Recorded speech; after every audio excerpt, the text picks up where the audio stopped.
Buat live ini untuk membangkitkan masalah yang baru menjadi viral di mana 6 kolam takungan banjir yang berfungsi untuk mengatasi masalah banjir telah diluluskan pemberian bagi tujuan pembangunan. Ini bukan saya yang cakap ni, ini daripada laporan Ketua Audit Negara.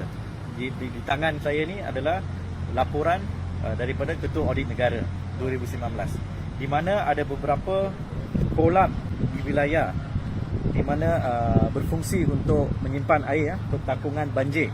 Contoh kalau terlalu banyak hujan macam sebelum ni 1-2 minggu lalu, kolam-kolam inilah akan simpan hujan tu supaya Kuala Lumpur tak banjir. Tapi kali ni kita nampak banyak kolam telah pun tidak lagi berfungsi begitu. Kita nampak banyak kawasan di sekeliling kolam ini menjadi banjir teruk. Contoh, saya berada di belakang saya, ini adalah kolam Delima. Sebelah depan saya adalah kampung Delima, di mana 2 weeks back, 2 minggu lalu, apabila hujan non-stop 2.5 hari, kampung ini telah pun terkesan daripada banjir sebab overflow daripada kolam ini, kolam Delima. Sebelum kolam Delima ada kolam Nyanyang. Sebelum kolam Nyanyang adalah kolam Wayu. Dan ada banyak lagi kolam. So, apa saya nak mengatakan di sini, banyak perkara yang kerajaan sebelum ini dan kerajaan sekarang buat tanpa pengetahuan ahli parlimen, tanpa pengetahuan penduduk. Di sini di mana ada 6 kolam, kolam Batu, kolam Nyanyang, kolam Delima, kolam Wayu, kolam Batu 4.5, kolam Taman Desa, di mana telah pun bertukar hak milik kepada private ataupun syarikat untuk pembangunan. So, pada tahun 2020, bulan 9 ada 2 kolam di Kuala Lumpur telah pun diluluskan pemberian milikkan tujuan pembangunan. Ini satu perkara yang akan memberi kesan yang besar kepada warga kota, sebab apabila kita ada pembangunan, contoh di belakang saya ada pembangunan. Tengok, can show the map. Ini adalah map kolam Delima. Ini kolam Wayu. Tengok, yang garisan merah tu adalah saiz kolam sebelum ini, sebelum pembangunan. Kalau tengok warna biru ni adalah tempat yang akan dibangunkan. So, maksudnya saiz kolam Delima ini dah kecil. Dan biru ni adalah saiz pembangunan. Tengok ni, biru dekat sini kondo ni. Yang biru sebelah ni belum lagi ada pembangunan. Tapi dalam masa yang akan datang mesti ada lah. So, kolam tadahan takungan air banjir ni dah reduce, dah jadi kecil. Apabila saiz ini dah kecil dan hujan tak berhenti 2-3 hari, jadilah macam ni, banjir teruk. Dan bukan saja di kolam ni, yang mengikuti kolam ini Sungai Batu. Seluruh Sungai Batu tempat, contoh macam kolam air Kasih Pilih, Jalan Union, semua tempat ni banjir akibat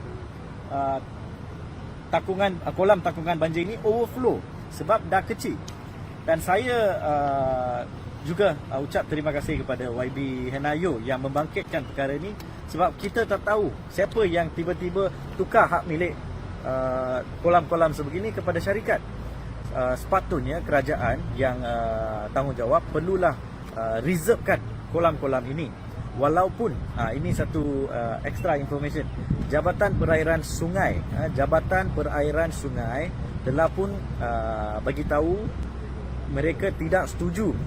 Mereka nak kolam-kolam takungan air untuk di-reserve, digazetkan, supaya tiada apa-apa pembangunan di sekitar yang akan kacau kawasan tadahan kolam banjir air ini. So, apabila agensi kerajaan lain, contoh macam PTG, tak mengikut nasihat JPS, jadilah macam ni. Inilah punca banjir di Kuala Lumpur. Yang YB Henayo, YB Lim Ip Eng, ahli-ahli parlimen di Kuala Lumpur bangkitkan. So di sini juga saya nak bagi tahu pihak media, jawatan kuasa yang dipengerusikan oleh KSN perlulah reveal what really happened. Perlulah bagi keterangan apa sebenarnya berjadi, macam mana hak milik kerajaan, hak milik orang awam ini boleh sampai kepada syarikat untuk buat pembangunan sebegini. Who is getting the advantage out of it? So apabila saya pun buat research daripada audit report, saya dapat tahu ada juga campur tangan daripada mantan-mantan menteri yang mempunyai share dalam company. Beliau juga minta DBKL bagi arahan kepada DBKL untuk tukar hak milik. Ini semua dalam audit kertas audit ini. Ini saya mengharap menteri wilayah yang ada sekarang, tadi pun menteri wilayah Datuk Seri Syahina Kassim buat satu kenyataan media mengatakan beliau tidak ada kuasa. It's not his portfolio. What is it? He said it's not bidang kuasa beliau untuk meluluskan mana-mana tanah. Tapi saya nak bagi tahu menteri yang baru ni, baru dilantik, ini adalah kawasan wilayah persekutuan, your territory. Apa-apa yang berlaku di kawasan wilayah persekutuan, menteri lah bertanggungjawab. Jangan tolak kepada agensi lain, kenalah ambil tanggungjawab. Saya mohon menteri, timbalan menteri wilayah mengambil tanggungjawab, siasat siapa yang bagi kelulusan untuk menukar hak milik kolam ini kepada syarikat-syarikat itu. Saya bersama ahli-ahli parlimen yang lain akan buat report SPRM dalam masa yang terdekat, dan juga akan bawa perkara ini kepada PAC di parlimen untuk siasat balik siapa yang sebenarnya bagi kelulusan. Jawatan kuasa dipengerusikan oleh KSN, takkan tiada wakil Kementerian Wilayah ada dalam jawatan kuasa itu. What really happened? Adakah ini perkara ada unsur rasuah, ataupun ini adalah satu peluang digunakan oleh mantan-mantan menteri untuk kayakan mereka sendiri? The rich get richer, the poor is getting worse. No more poor, is getting worse. Jawatan kuasa PTG yang handle yang bertanggungjawab atas tanah-tanah untuk tukar hak milik ini semua, perlulah menjelaskan macam mana hak milik kerajaan boleh pergi ke tangan syarikat individu, private sector untuk membuat pembangunan tanpa memikir technicality of the kolam. Sebab mereka sangat cuai atas perkara ini, puncalah banjir sebegini sampai berjuta-juta kerugian oleh penduduk. So saya mahu menteri wilayah dan juga timbalan menteri untuk bagi satu jawapan ataupun solution yang cekap, bukan bagi alasan untuk tolak atau tuning jari kepada orang lain. Itu bukan satu perkara yang profesional ataupun tidak, bukan satu perkara yang tanggungjawab.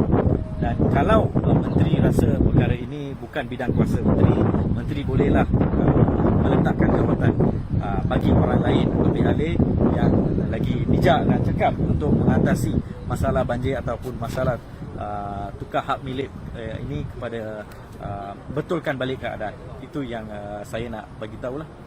Sekian, terima kasih.